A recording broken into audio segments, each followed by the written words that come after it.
नियमगिरी सुरक्षा समितिर आवाहक लज सिकाका संपत्ति जबत करने कोर्ट का आदेश।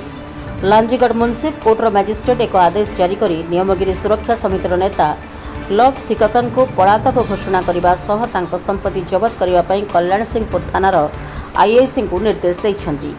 सूचना जनापड़ी उक्त आदेशटी 2017 मसीहार एक मामला नंबर 349/2017 को आधार कर दि जाइछि, जो लज सिकाका नाँ में आपराधिक आईन संशोधन धारा 7 तथा भारतीय दंड संहितार विभिन्न दफा अंतर्गत अपराध कर आरोप रही।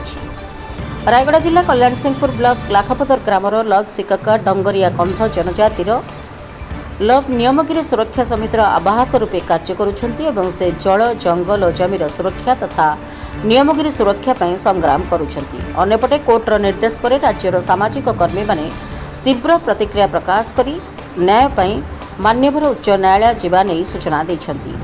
विषम कटकरू काशीनाथ पालंग रिपोर्ट रिपब्लिक ओडिशा साधारण लोकंक स्वर।